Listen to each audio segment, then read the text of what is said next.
Confesión. También he de confesarme con él. La confesión implica la decisión del fiel de retornar al camino por él dispuesto para acceder a la gracia del gozo eterno al lado del Creador. Sin arrepentimiento, dicen los que saben, no hay perdón, y sin este no hay más que el infierno para la eterna muerte. El arrepentimiento suele ser, como la fe, de pensamiento y palabra, es decir, incompleto. Casi intuitivamente se podría afirmar que falta actuar para completar el proceso. Y es en la caridad donde dicen se actúa para mostrar y demostrar el verdadero dolor y la total aflicción de haber errado, de haber caído en pecado. Sin pena no hay perdón, sin dolor no hay sanación. Sin embargo, si es en la caridad donde se purifica y revitaliza el aliento con la gracia divina, ¿qué posibilidad tenemos los simples mortales de aplicar el perdón mediante una caridad basada en la mala recepción de una armonía diluida y estancada, principalmente por el mal ejemplo de quien la predica?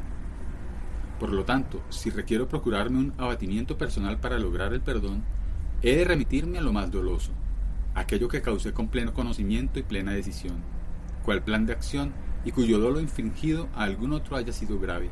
Es decir, si he de buscar un perdón divino, he de confesar un literal pecado mortal, para que mi confesión no sea simplemente, por ejemplo, por la apropiación de algún exceso de vueltas o cambio recibido en cierta compra en efectivo, o para que no sea por haber llevado al límite la ira de un ser querido y amado cuando confundía libertad y derechos con irreverencia y despilfarro vital, o para que no sea por maldecir la vida misma o desahogar con algún otro la impotencia ante la abrumadora sociedad que siempre espera más de lo que ni te interesa, o para que no sea por callar la infamia de un vecino contra otro, que ha de convertirme en activo cómplice del desamor, y sobre todo para que no sea simplemente por nunca haber requerido, ni menos deseado, sentir culpa por no sentir culpa, por no considerar mis errores como pecados, ni menos haber deseado saldar cuentas con el destinatario de la presente.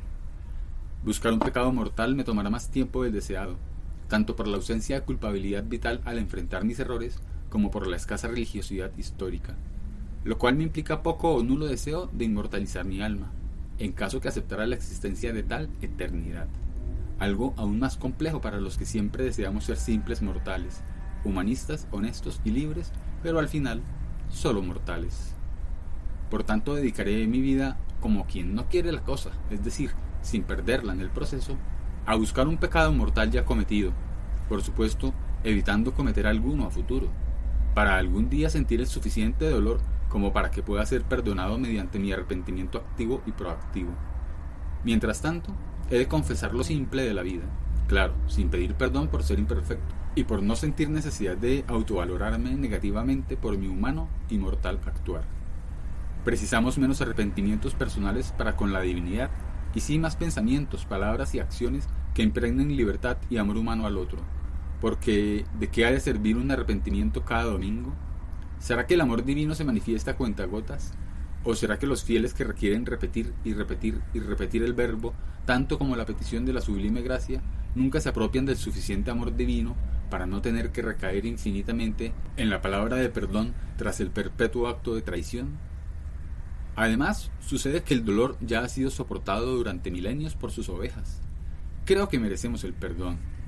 Quien lo reniegue y exija aún más, de seguro no ha dejado sus huellas de sudor y sangre sobre las paredes del castillo de marfil donde vive su impenitente estirpe.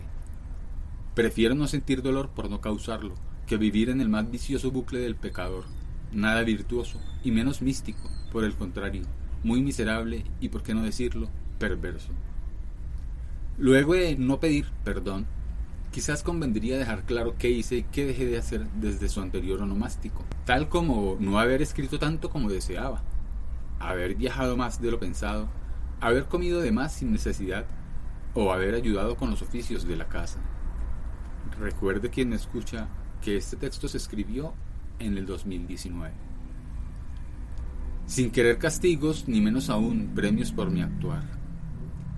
Total que incluso los límites humanos y sobre todo de la sociedad y la familia han de ser lo suficientemente rudos como para evitar que mi implícita necesidad de honestidad se disperse en el incontenible raudal de la sociedad consumista, egoísta, ególatra y esclavista. Sin embargo, El no sentir culpabilidad no implica que no reconozca que he errado infinidad de veces. Por supuesto que todos cometemos errores, pero gracias a ellos es que mejoramos como personas. Gracias a las caídas es que podemos levantarnos y seguir caminando. Quien perfecto pretende vivir, al caer quedará más adolorido, tardará más en pararse y sobre todo esperará, anhelará, que le permitan pararse, casi siempre esperando el premio, luego de un perdón divino. La equivocación nos permite transformar la realidad en una nueva.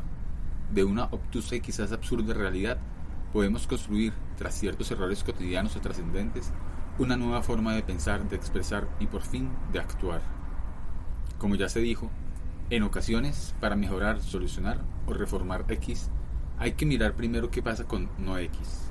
La perfección es el estado que se logra solo si cometes errores. Primero decides, libertad. Luego reconoces que erraste, honestidad.